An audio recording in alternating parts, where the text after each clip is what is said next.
What if the biggest risk in the global economy right now is not a crash, but a slow tightening that most people don't notice until it's too late? Because that's exactly what's happening. Right now, energy, money, growth, and capital flows are all adjusting at the same time.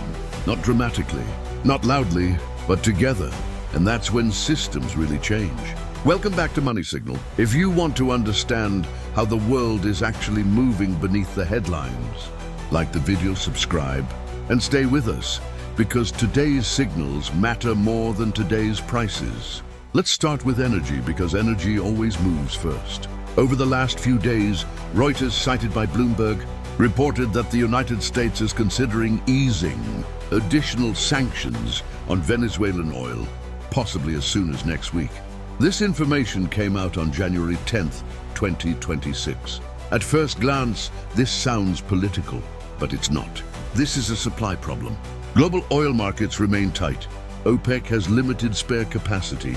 Geopolitical risks keep disrupting production elsewhere, and energy prices are still a sensitive issue for governments and consumers. Sanctions on Venezuela didn't just limit production, they blocked payments, shipping insurance, trade routes, and cash flows. What's important here is not Venezuela itself. It's what this move tells us about the system. When a country like the United States starts selectively adjusting sanctions, it's because the system no longer has enough flexibility. Instead of adding new supply from traditional producers, it has to reopen constrained channels. That means oil flows change, shipping routes adapt, and money starts moving through paths that were previously closed. This is how pressure reveals itself, not through speeches, but through quiet adjustments. And energy pressure never stays isolated. It always spills into money. At the same time this energy story is unfolding, pressure is building inside the financial system. In early January 2026, the Financial Times reported that upcoming inflation data could delay expected interest rate cuts in the United States. Markets were positioned for relief. But inflation isn't cooperating. Prices are no longer surging, but they're not falling fast enough either. Energy costs remain elevated. Services inflation is sticky. Wage growth is holding firm.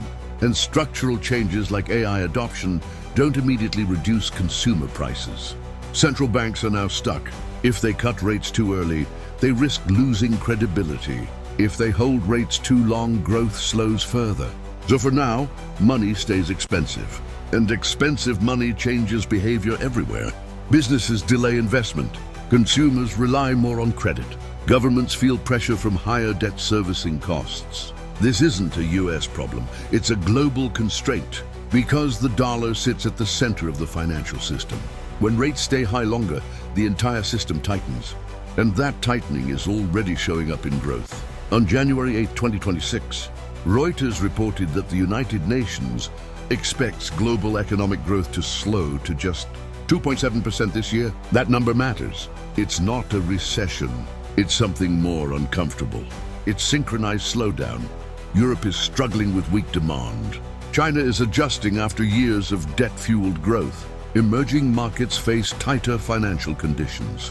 When growth slows everywhere at the same time, the system loses its shock absorbers. Margins shrink, trade slows, government budgets come under pressure, and small disruptions start having bigger consequences than they normally would.